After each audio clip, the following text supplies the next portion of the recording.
amigos e amigas, boa noite, muita paz para todos e para todas. Hoje estamos no nosso quarto encontro, no estudo do livro O Despertar do Espírito. Vamos ver hoje o item cansaço e desânimo. E fazendo um preâmbulo, para a gente poder entender melhor algo que nós vamos pontuar mais à frente, Jung nos mostra um modelo de psique que tem por elementos constituintes, vamos colocar assim, né? A nossa consciência. Nós temos um inconsciente pessoal e temos um inconsciente coletivo. Temos também aí o self, que no conceito de Joana de Ângeles é o espírito imortal, onde se encontram arquivados todos os momentos experienciados pelo espírito no seu carreiro reencarnatório. Temos o ego como sendo o centro da nossa consciência e também o eixo ego-self. É como se fosse um canal que vai se estreitando à medida que nós vamos logrando a nossa individuação, a nossa autoconsciência, em outras palavras, a nossa evolução espiritual. E no início do item cansaço e desânimo, ela pontua que poderia ser enumerados 3 fatores que contribuem principalmente para o surgimento do cansaço e do desânimo na pessoa. E esses 3 fatores seriam as enfermidades orgânicas, o estresse, né? E o descobrimento do canal de ligação entre o eu mais profundo, né? Poderíamos dizer aqui até mesmo o seu self e o ego. Então, vendo cada um desses itens, as enfermidades orgânicas, por exemplo, ela vai afirmar que gera no indivíduo perda considerável de energia e consequente perda do entusiasmo pela vida. E que normalmente essas enfermidades são passíveis de serem resolvidas, de se ter uma resolução mediante o devido tratamento. Daí a importância, né, de termos, no caso de estarmos nos sentindo cansados, desanimados, fazermos uma avaliação de ordem médica para ver se não há algum tipo de deficiência de vitaminas, de hormônios, que poderiam estar gerando justamente essa situação de muito cansaço e de muito desânimo. Às vezes, as enfermidades, na percepção da doutrina espírita, normalmente elas são provenientes do espírito imortal. Às vezes, há aquelas situações que são proporcionadas pelo contexto físico em que nós vivemos, mas precisamos lembrar que muitas vezes trazemos conosco, em nossa alma, quando reencarnamos, os marcadores necessários para as experiências que nós vamos vivenciar no campo da saúde e no campo da doença. Então, às vezes, trazemos impressos dentro de nós já essa experiência do cansaço e do desânimo perante a vida, porque vamos desencadear no corpo situações que normalmente vão proporcionar essa situação. Daí porque é importante uma avaliação médica para ver, repetimos, se esse cansaço, esse desânimo, essa apatia é proveniente de algo de ordem física, porque sendo assim, detectada a causa, vai para a devida correção mediante o uso de medicações, mediante o uso de determinadas reposições hormonais ou vitamínicas. O segundo item proposto por ela como fator para o cansaço e o desânimo é o estresse.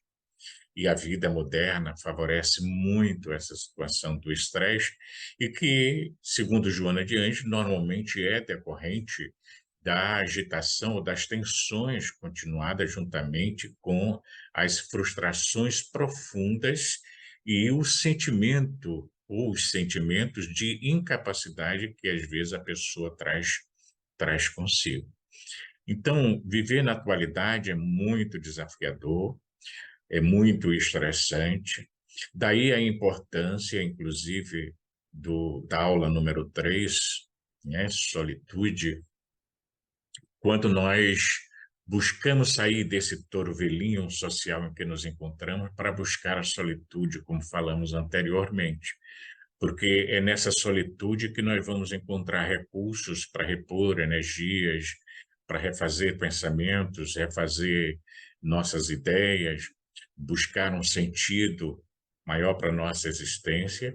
Em síntese, é um processo de recarregar a nossa bateria para dar continuidade à luta. Porque às vezes nós estamos no emprego onde somos muito solicitados, a agenda às vezes lotada, onde você tem que cumprir metas, sem falar das tensões também que às vezes temos dentro do lar, né? Quando temos uma família constituída, principalmente se temos filhos, aí vem as preocupações, as contas para pagar, como educar, como controlar, e cada fase dos filhos tem os seus percalços, as suas dificuldades. Então, vivemos num mundo onde as tensões são constantes e as agitações também. Basta uma olhada na vida atual, onde todos nós lidamos com essas situações no nosso dia a dia, e às vezes sentimos essa necessidade de sair de cena um pouco para a gente se reabastecer, para a gente conseguir se refazer. Então, além das tensões, né, a agitação continuada, vem junto, às vezes, as frustrações com relação a determinados projetos que foram idealizados e às vezes não conseguimos colocar em prática, e não sabemos, às vezes, lidar com essas situações por termos uma baixa tolerância, como se costuma dizer, às frustrações da vida. E ela fala das frustrações profundas, porque frustrações, vamos dizer assim, todos nós as temos, mas há algumas mais leves e outras mais pesadas. Então, aquelas mais profundas geram um certo cansaço, um certo desânimo, como se você não estivesse caminhando para lugar nenhum, seja com relação a você mesmo, no que diz respeito à sua vida pessoal, seja com relação à vida familiar, seja com relação à vida profissional, à vida dentro da sociedade e assim por diante. E, consequentemente, se você vai tentando, não vai conseguindo, isso acaba por gerar como que um sentimento de incapacidade, como se você fosse incapaz de lidar com as situações que a vida lhe propõe. Repetimos sempre, em outras falas, que a vida não é fácil, a vida é difícil, tem as suas dificuldades, e isso faz parte do nosso processo de aprendizagem e de crescimento. Então, precisamos aprender a lidar cada vez mais com essa situação de estresse, quando nós o identificamos, para poder fazer as devidas correções, fazer os devidos ajustes necessários. E como o estresse é um tema muito da atualidade, e que gera, inclusive, esse sentimento de incapacidade, né? Aí a gente vê junto as pressões socioeconômicas, as condições de trabalho em que nós atuamos, né? E, por outro lado, vamos dizer assim, num sentido mais subjetivo, você tem as frustrações profundas de que Joana nos fala, consequentemente, fazendo você fazer modificações de objetivos existenciais.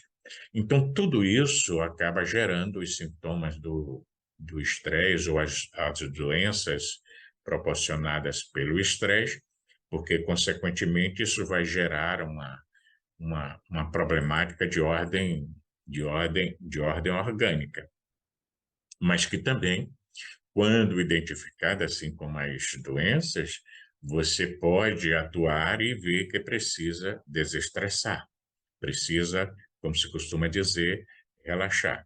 E aí, mais uma vez, eu repito a importância do item anterior, né, porque aqui é uma sequência dele, né, o torvelinho social e a importância da solitude. E como terceiro fator, gerando cansaço e desânimo, ela vai falar do efeito do descobrimento do canal de ligação entre o eu mais profundo e o ego, né? Esse eu aqui mais profundo, ou simplesmente eu, não é o ego. Por isso, entre o eu e o ego existe um canal. Entendo que quando se propõe aquele modelo junguiano do self e do ego, e você tem esse eixo ego-self, que vai se estreitando, repetimos, à medida que você vai crescendo, vai se individuando, vai evoluindo, vai adquirindo maior autoconsciência, né, de quem você é, onde está, por que está, como está, qual é a sua meta de vida, para que a sua vida tenha um determinado sentido. Ocorre que, quando há esse descobrimento, e isso normalmente vai acontecer quando você busca o caminho do autoconhecimento, da autodescoberta, da autotransformação, da autoconsciência, e isso pode provocar uma profunda mudança no que diz respeito ao rumo existencial em que se encontra. Então, a gente poderia perguntar qual é o objetivo da nossa vida, qual é o sentido da nossa vida. E o sentido, de uma certa forma, da vida, segundo Herculano Pires, em uma de suas obras, é nós buscarmos a transcendência da condição humana, porque somos um ser espiritual tendo uma experiência corporal. E quando a gente tem esses informes que o Espiritismo nos traz pelos seus princípios básicos, existência de Deus, existência da alma, perispírito, a comunicabilidade dos espíritos, a reencarnação, a atuação de lei de causa e efeito, nós vamos nos percebendo como um espírito imortal que se encontra temporariamente num corpo físico e que é, consequentemente, um corpo, vamos dizer, temporário. Então, nós estamos aqui para um processo de evolução, para um processo de aprendizagem, e que normalmente esse processo de aprendizagem ele não é muito fácil, principalmente quando se trata de você se descobrir a si mesmo, fazer um mergulho dentro de si para se encontrar a si mesmo, para ter uma percepção melhor, maior da sua realidade de vida e do sentido da sua vida. Então, ela vai colocar que quando a gente busca fazer essa descoberta dessa ligação do eu com o ego, durante este processo, há normalmente uma inquietação que domina a pessoa que aspira por isso, que busca a sua autorrealização e que vai, consequentemente, essa busca lhe impor, às vezes, apesar de ser o resultado positivo, construtivo, um desgaste de energia nervosa. Consequentemente, essa vivência pode ser até mesmo, no início, assim, muito dolorosa, muito difícil, muito penosa, porque vai alterar os seus valores, ok? Com relação ao que era aceito, ao que era comum, e propondo, consequentemente, novos investimentos que nunca antes havia se pensado. Então, poderíamos pensar assim, quantas vezes acontece de você estar lendo um livro, né? De você estar no momento de prece, de meditação, de você estar naquele momento da solitude e ter determinados insights com relação ao significado da vida, com relação ao sentido da vida. E às vezes, nesses instantes em que você busca, por exemplo, o caminho da oração, o caminho do relaxamento, da meditação, você entra num estado diferenciado da sua consciência e, nesse instante, você pode fazer essa experiência ou ter essa experiência de uma ligação mais profunda do seu ego, que é esse estado em que nós nos encontramos normalmente no dia a dia, na agitação da vida moderna, e aí você faz essa ligação mais profunda com o seu eu, com o seu self. É por isso que uma psicóloga italiana chamada Angela Maria Labatà, no seu livro O Espaço Interior do Homem, ela propõe a necessidade do indivíduo encontrar-se com o seu si. O si aqui poderia corresponder ao eu que ela, Joana, fala, poderia corresponder ao self de Jung. E é interessante porque ela pontua que quando você, no momento de relaxe, de estado diferente da consciência, você acessa essas energias que vêm do seu si, do seu self, do seu eu profundo.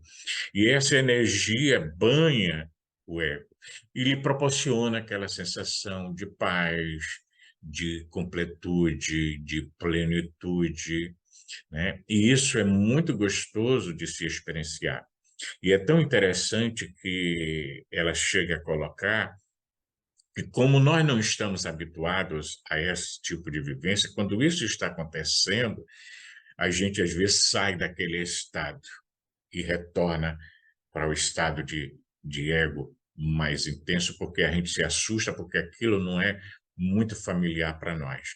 E quando a gente se deixa deleitar nesse estado e a gente retorna à nossa vivência, digamos, cotidiana, a gente sente uma certa dificuldade, que é como se a gente quisesse estar sempre lá, naquele estado de plenitude, naquele estado de paz, de alegria profunda.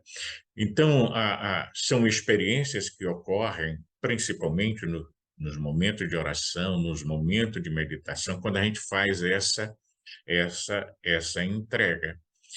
Assim como, né, na aula anterior, a questão da solitude, que você vai para a solitude, recupera suas energias, revê suas ideias, seus pensamentos, seus objetivos e volta para o touro velhinho social, reabastecido, fortalecido. E aquele estado de solitude não lhe deixa uma saudade doentia de ter que permanecer constantemente nele.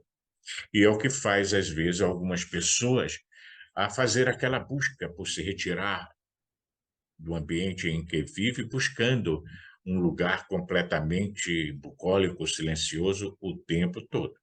Quando a pessoa tem condições para fazer isso, mesmo assim, há necessidade de ela retomar a vida dentro do torvelinho social para a devida convivência com os outros. Porque senão estaríamos vivendo de uma forma completamente egoística, pensando tão somente em nós mesmos.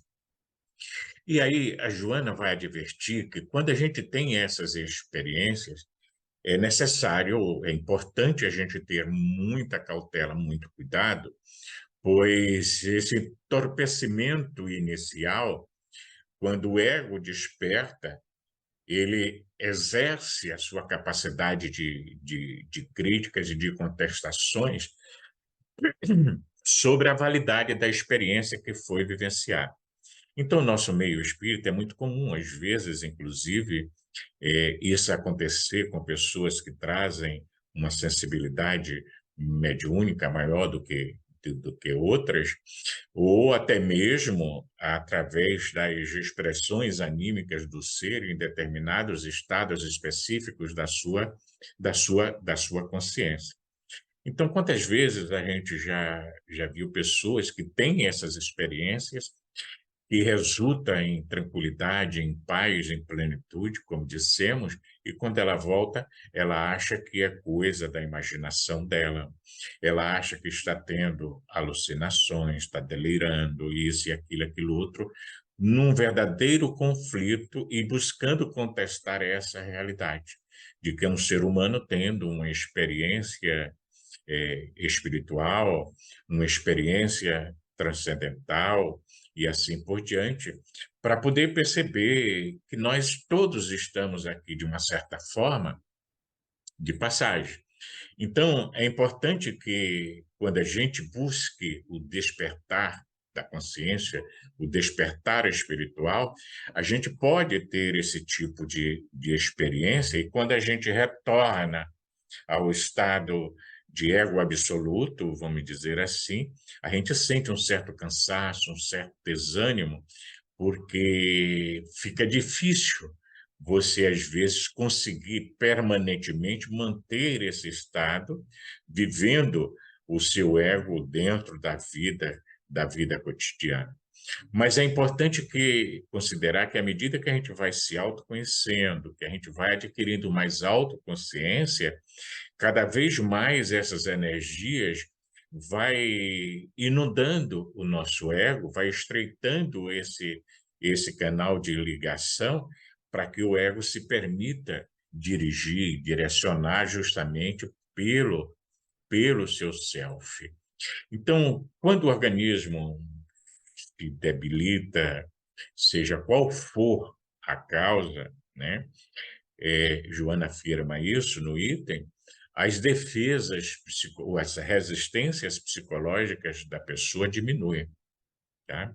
Sejam quais forem os fatores, doença física, estresse ou descobrimento desse canal do eu, né, com o ego. E alertando, frisando, né, que à medida que vai descobrindo esse canal, você vai se habituando a esse tipo de experiência, essas resistências, consequentemente, vão se diluindo, vão diminuindo, e você passa a ser uma pessoa inteira, completa, que se conhece, que sabe desses momentos experienciais em estados diferenciados da consciência, e que isso faz parte da sua existência como um ser imortal temporariamente num corpo físico. Porque quando a gente reencarna, a gente não se desliga desse mundo, vamos dizer assim, transcendental, espiritual. A gente continua ligado a ele. Mas nós estamos tão, tão ligados ao corpo, tão ligados à matéria, que de início a nossa vida é quase toda material. Mas à medida que formos despertando, descobrindo essas possibilidades, a gente vai realizando essa busca. Então, como o nome diz, é uma busca. Como vimos lá em item, logo no início dos nossos estudos, das nossas reflexões. É uma busca que a gente começa a fazer. E toda busca gera gasto de energia, há necessidade de empenho, de dedicação, há necessidade de persistência, porque você sabe onde pretende chegar, onde você pretende, onde você pretende ir.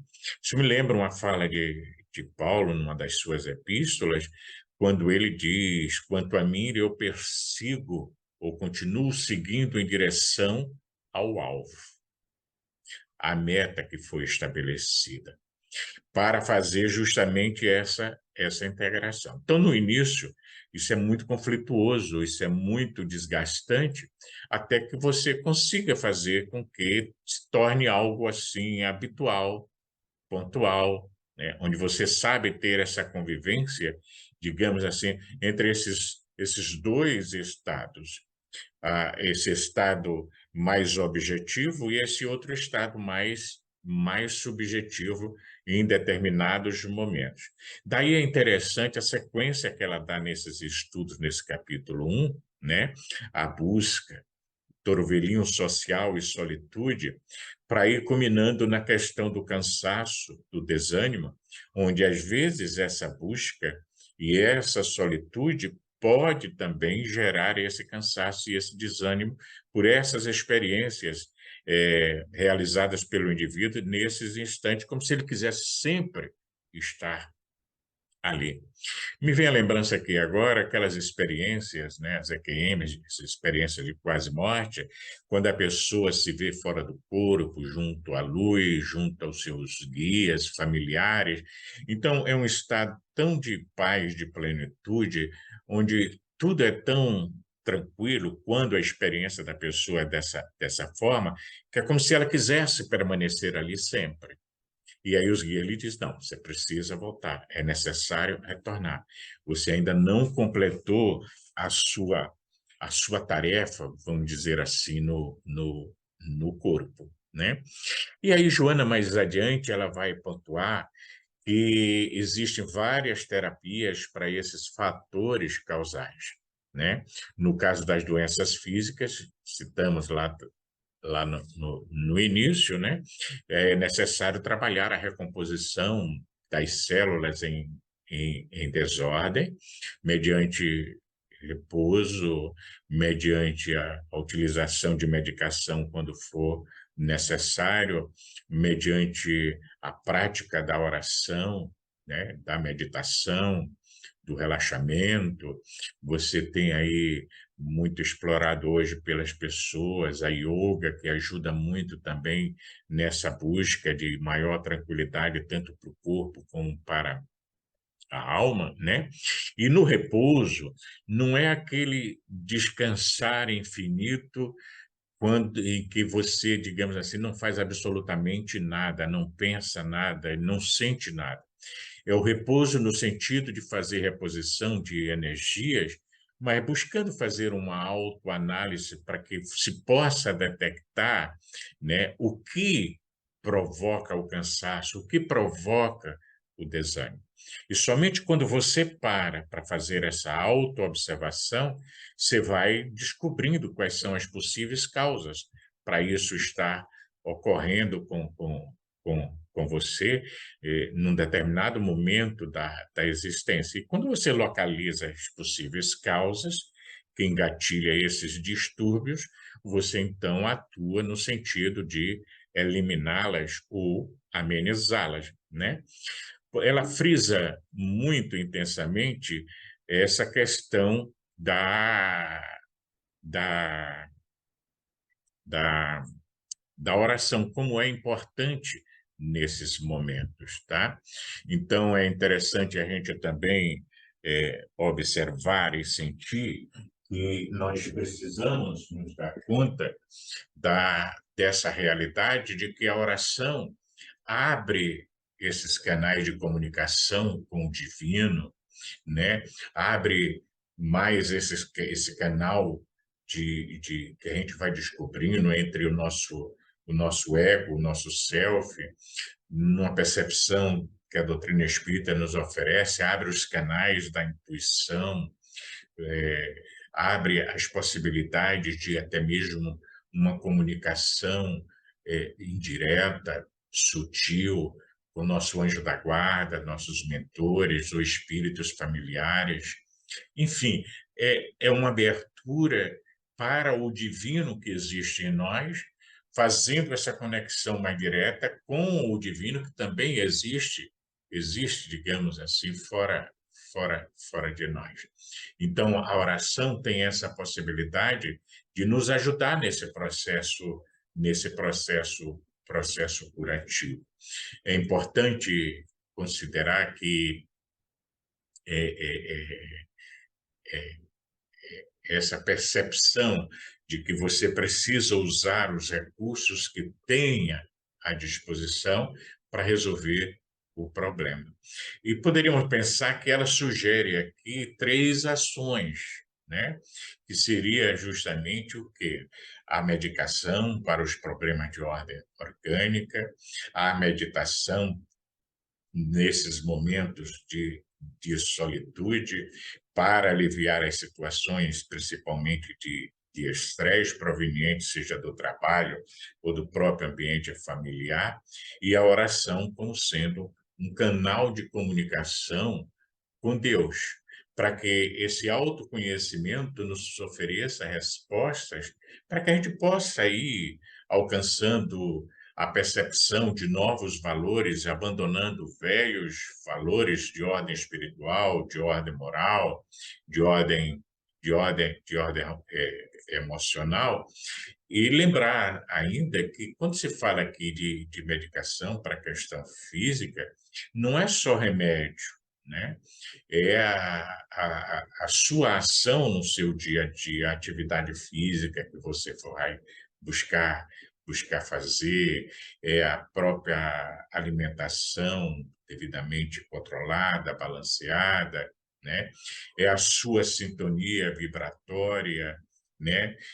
Com quem você normalmente sintoniza, daí porque a oração vai ser esse canal para que lhe ajude a cada vez mais elevar esse padrão de entendimento, de percepção, e assim poder ir logrando alcançar a meta que você se propõe.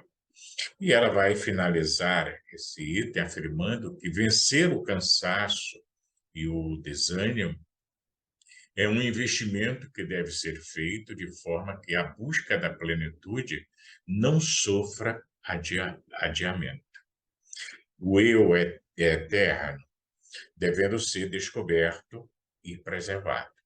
Então, quando a gente adquire essa percepção, essa consciência, a gente começa a busca, e como Paulo, a gente vai seguindo em direção ao alvo. Pensemos nisso, boa noite, e estaremos juntos na próxima segunda-feira com um novo item desses nossos estudos.